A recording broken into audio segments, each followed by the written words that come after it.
Assalamualaikum warahmatullahi wabarakatuh. Selamat pagi, selamat siang, selamat sore, selamat malam untuk semuanya. Di sini saya akan melaksanakan seminar proposal tugas akhir.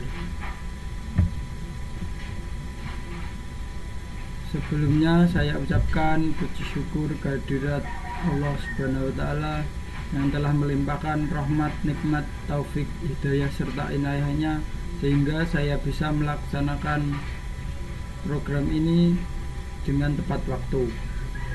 Yang kedua kalinya saya ucapkan terima kasih kepada dosen pembimbing Bapak Rohmat Winarso STMT.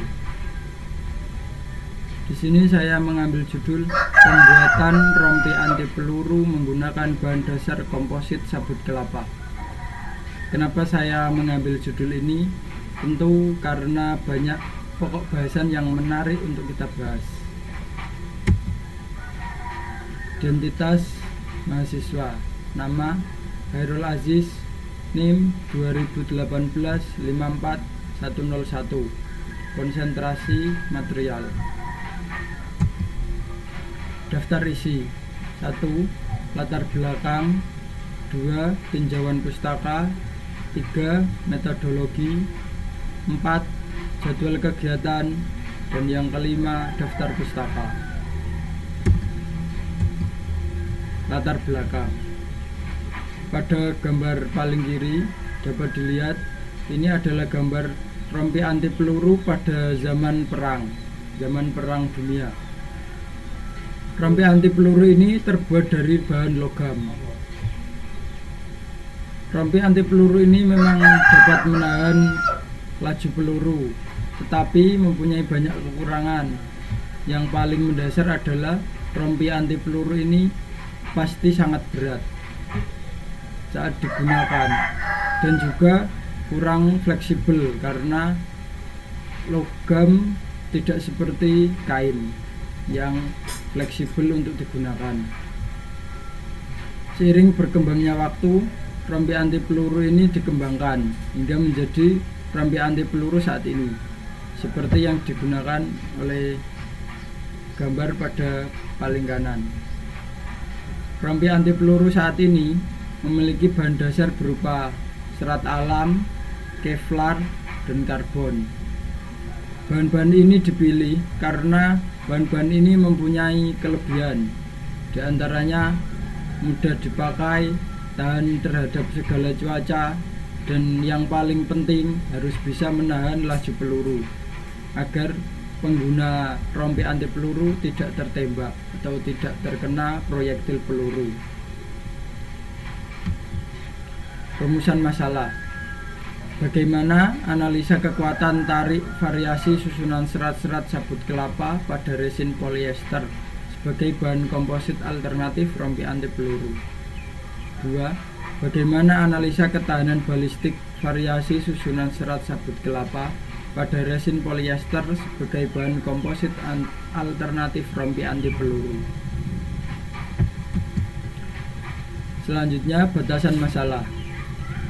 Agar proposal ini tidak melenceng kemana-mana, kita buat batasan masalahnya. Yang pertama, pembuatan komposit dilakukan secara manual. Yang kedua, senapan yang digunakan adalah senapan revolver 38 dan pistol P39. Yang ketiga, tidak membahas proses kimia karena pembahasan secara makroskopis. 4. Resin yang digunakan adalah jenis polyester Eukalak 157 BGTN X series. Tujuan: 1. Mengetahui kekuatan tarik variasi susunan serat-serat sabut kelapa pada resin polyester sebagai bahan komposit alternatif rompi anti peluru. Yang kedua, bagaimana analisa ketahanan balistik variasi susunan serat sabut kelapa pada resin polyester sebagai bahan komposit alternatif rompi anti peluru. Manfaat: adapun manfaat untuk universitas yaitu hasil penelitian ini diharapkan dapat menjadi referensi tambahan bagi peneliti selanjutnya dan sebagai pedoman untuk penelitian selanjutnya.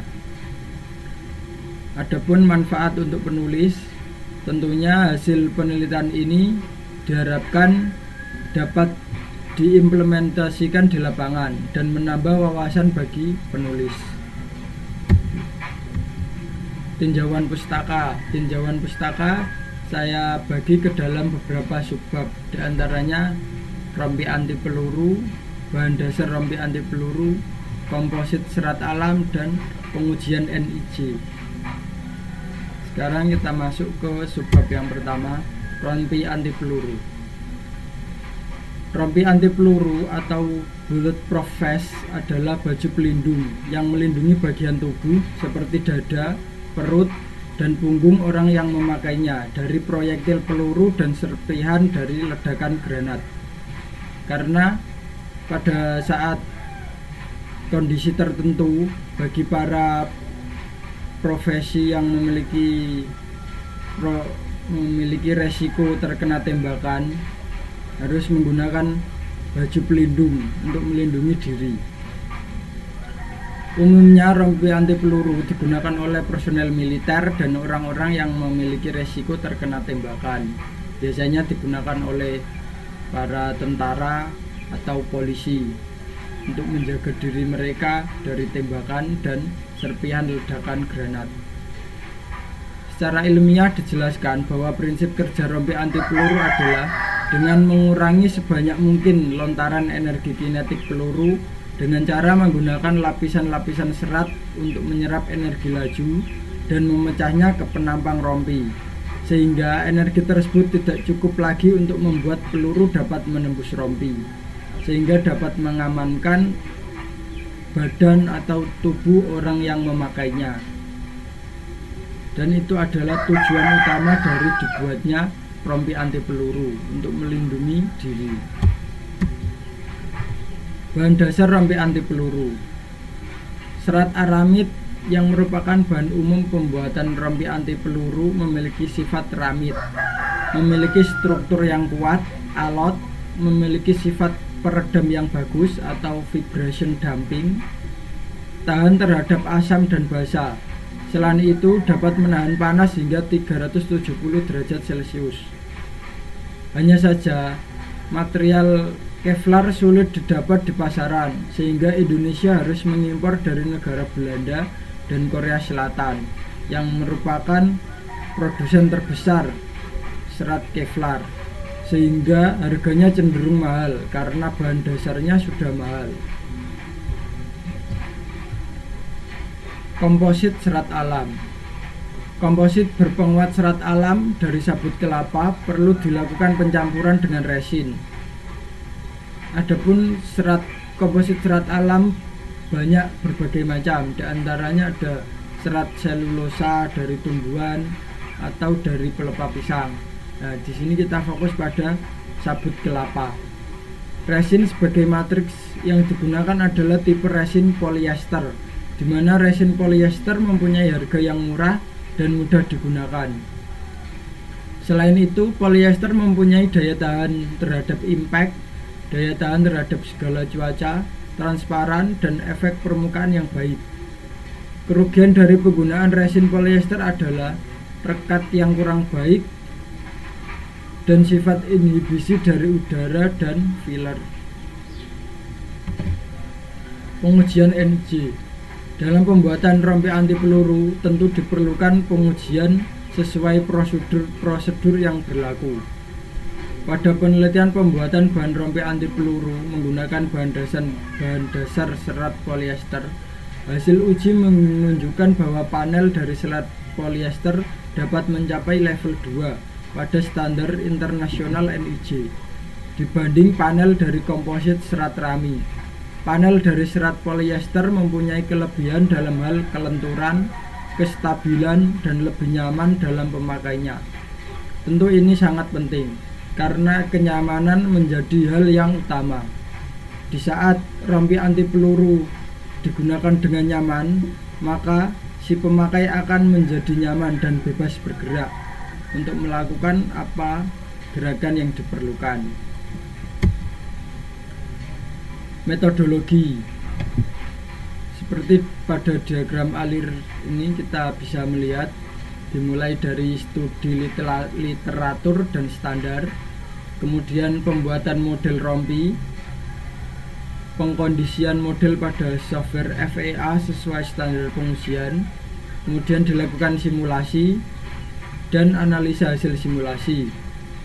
Setelah analisa hasil simulasi selesai, dilakukan penetrasi maksimal oleh peluru terhadap rompi kurang dari 44 mm.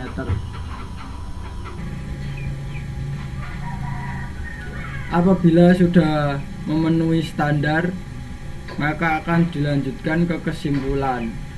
Tetapi apabila belum memenuhi standar, maka ketebalan rompi akan ditambah dan kembali lagi ke atas. Dilakukan pengkondisian model, dilakukan simulasi ulang, dan analisa hasil simulasi ulang. Kemudian harus dites lagi penetrasi maksimal oleh peluru terhadap rompi kurang dari 44 mm. Kemudian disimpulkan dan selesai. Jadwal kegiatan 1. Studi literatur dan standar dilakukan pada bulan Januari pada minggu pertama dan kedua. Kegiatan kedua, pembuatan model rompi dilakukan pada bulan Januari pada minggu pertama dan kedua. Pengkondisian model pada software FEA sesuai standar pengujian dilakukan pada bulan Januari minggu ke-2, 3, 4 dan bulan Februari minggu ke-1, 2 dan 3. Simulasi dilakukan pada bulan Januari minggu ke-3, 4 dan pada bulan Februari minggu ke-1, 2 dan minggu ke-3. Analisa hasil simulasi dilakukan pada bulan Januari minggu ke-3, 4 dan bulan Februari, Maret, April, Mei sampai Juni. Penetrasi peluru maksimal dilakukan pada bulan Januari minggu ke-3, 4 dan bulan Februari, Maret, April, Mei dan Juni. Kesimpulan dan penyelesaian dilakukan pada bulan Januari minggu ke-3, 4 dan bulan Februari, Maret, April, Mei dan Juni. Adapun daftar pustaka yang menjadi referensi saya dapat dilihat sebagai berikut.